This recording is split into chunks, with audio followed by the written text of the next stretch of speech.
네.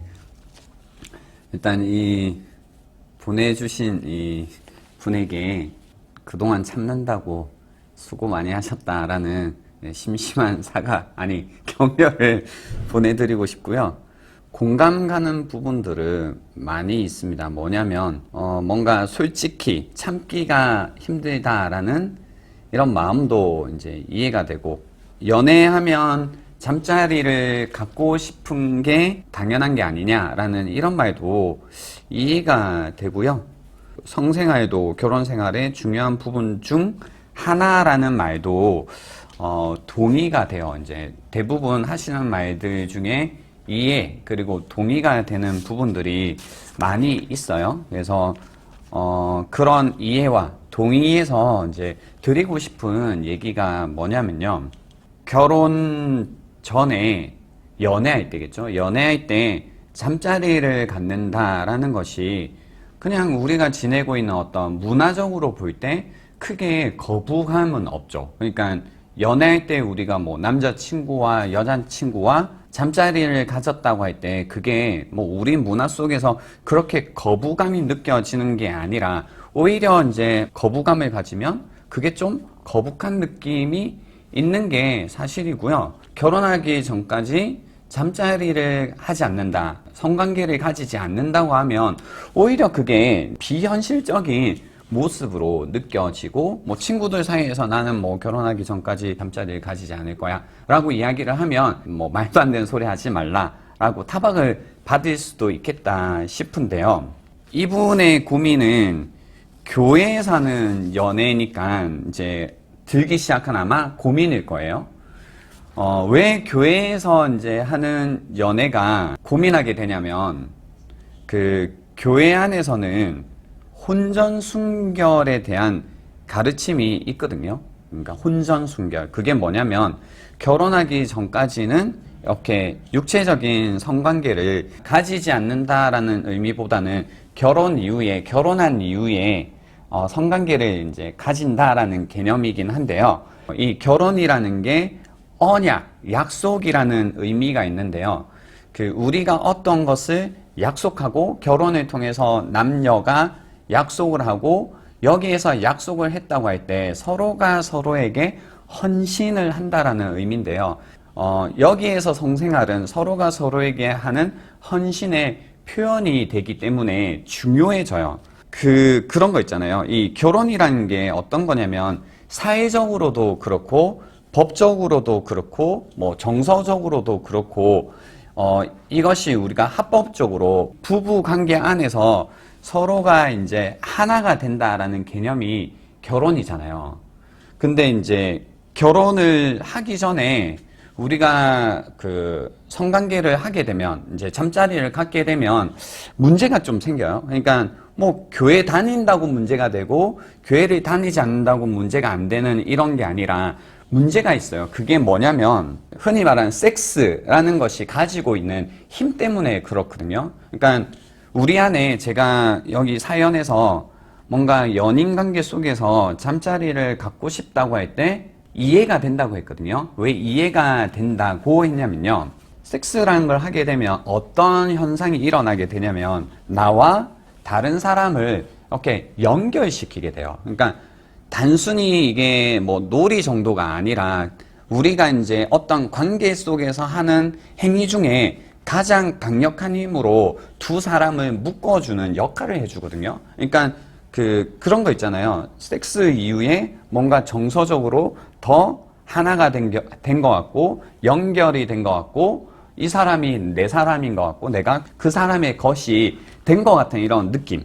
그러니까 사실 연인 관계 속에서 이런 잠자리를 갖고 싶어 하는 욕구가 드는 거는 뭐 동물적인 본능이다라고 표현하지만 뭐 그런 면도 없지는 않겠죠. 그렇지만 그렇게만 얘기하기에는 연인 관계가 좀 너무 모독하는 느낌이잖아요. 육체적으로 본능이야. 이걸 넘어서서 사랑하는 사람과 내가 하나가 되고 싶어 하는 마음. 정서적으로, 뭔가 감정적으로, 정신적으로. 그래서 그 마음들이 강해지면요. 서로 이 잠자리를 갖고 싶어 하는 더 친밀해지기 위한 욕구가 생기는 거죠. 그러니까 이제 연인끼리 잠자리를 갖고 싶다라는 마음이 드는 부분에 간에서는 이해가 되는 거죠. 이제 하나가 되고 싶다. 우리가 더 묶이고 싶다. 근데 문제는 뭐냐면요. 그 두 사람 사이가 사실 연인인 것 뿐이지 어떤 법적으로, 사회적으로, 도덕적으로 묶이는 건 없거든요. 그러니까 연애한다고 해서 둘 사이가 뭔가 법적으로 이제 하나다라고 어떤 게 없고 정확히 얘기하면 서로가 서로에 대한 의무는 없어요. 그러니까 한쪽이 다른 한쪽에 관해서 나에게 너의 어떤 정신적인, 사회적인, 도덕적인 이런 거에 대한 헌신을 요구할 수는 없거든요. 사실은. 그러다 보니까 아이러니가 뭐냐면 더 서로가 서로와 친밀함을 가지고 그 가운데 신뢰를 가지기 위한 목적에서 사실은 가지게 되지만 결론적으로 볼 때는 서로에 대한 헌신 그리고 신뢰라는 걸 훨씬 약화시키는 개념이 돼요. 그래서요, 이제 이런 거죠.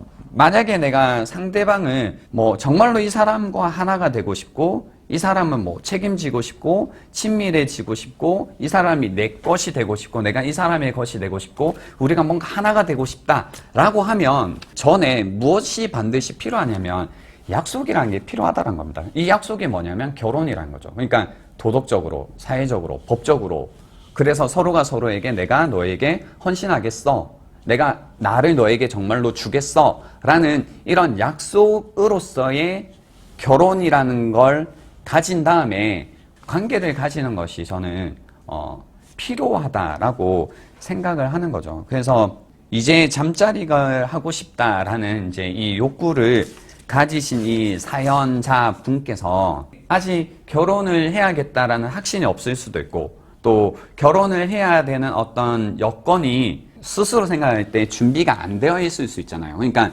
결혼을 못할 상황일 수 있잖아요.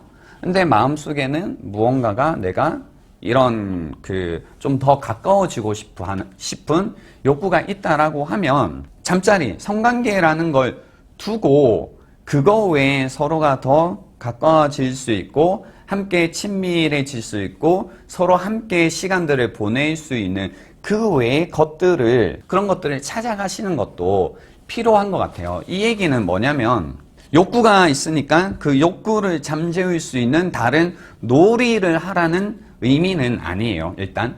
그러니까 보통 이제 이런 얘기들을 하시잖아요. 근데 그런 얘기는 아니고 저는 어떤 의미에서 드리는 얘기냐면 나중에 또 막상 결혼을 하잖아요. 그 연인 관계 속에서 항상 내가 그 친밀함을 표현하고 싶고 갖고 싶을 때마다 이런 성관계를 했던 사람들이 어떤 문제점에 봉착하게 되냐면 결혼을 한 다음에 그냥 성관계를 가지면 되잖아요. 근데 항상 내가 친밀함에 대한 끝판왕이 섹스였다 보니까 부부 관계 속에서 성관계가 중요하지만 그게 전부는 아니거든요. 그러니까 그게 전부가 아니다 보니까 그거 외에 어떻게 내가 이 사람과 친밀함을 계속 만들어가고 어떻게 관계를 깊게 만들어 가야 되는지 또 그것을 만들어가는 수단으로서의 다른 어떤 방법들, 놀이들, 어떤 삶의 형태들을 못 만들어낸 것도 문제가 되더라고요. 그래서 이런 거예요. 결혼 전에는 그런 어떤 강력한 욕구 가운데 어떻게 하면 이런 욕구들을 내가 푼다는 것보다 내가 이런 욕구들이 있을 때, 이 사람과 친밀해지고 싶을 때, 이런 것들이 하고 싶었어 라는 것들을 많이 좀 만들어 두는 게 필요하고요. 이때는 성관계를 하지 않아야지 다른 것들을 계속 생각하면서 하겠죠? 그런 다음에 결혼 이후에는 그 성관계를 가지시면 되잖아요. 그렇지만 성관계로 충분치 않아요. 친밀감을 계속 그 유지시켜가기에 그때는 그 결혼 이전에 내가 그런 욕구들이 있을 때 친밀감을 만들어 가고 싶을 때 생각해 두었던 다른 액티비티들을 이때 하시면 돼요. 이때 친밀감을 갖고 싶을 때 이런 것들이 하고 싶었어 라는 것들을 그때는 이런 것들을 활용하시면 돼요.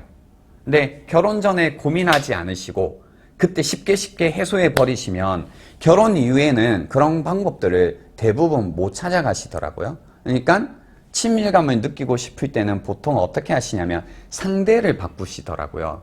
그러니까 문란해지는 거죠. 그러니까 이거는 제가 이제 여러분이 교회를 뭐 다니시든 다니시지 않든 어떤 내 삶이 그런 문란한 삶으로 흘러가는 것은 좋지 않은 것 같아요. 이걸 모르고 어떻게 해야 되는지 모르시는 분들은 지금 제가 말씀드린 것처럼 문란한 삶 쪽으로 가신다는 거죠. 뭐 마음이 뜨거워지고 싶어, 다시 누군가와 하나가 되고 싶어, 상대를 바꾸는 것 외에는 다른 방법이 없는 겁니다. 왜냐하면 그런 마음이 들 때 항상 했던 방법은 이런 관계밖에 없거든요. 성관계밖에 없거든요. 그러니까 지금 내 옆에 있는 상대와는 그 관계를 통해서 친밀감을 못 느끼니까 상대를 바꿔보는 거죠. 근데 그렇게 상대를 바꿔서 가져봤자 어떤 얄팍한 수준에 있어서의 정서적인 일체감은 가질 수 있겠지만 여전히 깊은 곳에서의 그 공허함, 씁쓸함은 해소하지 못하는 거죠. 네, 해소하지 못하는 거죠. 그래서 이제 제가 여러분께 말씀드리고 싶은 것은 결혼이라는 약속을 통해서 그 법적으로 그리고 정서적으로 사회적으로 내가 상대방에게 헌신할 준비가 되었을 때 그때 그 헌신의 표현으로서 그 잠자리를 가지시라는 겁니다. 이것이 여러분의 인생을 통틀어 두고 볼 때는 굉장히 유익한 삶의 방향이 될 거다라는 겁니다.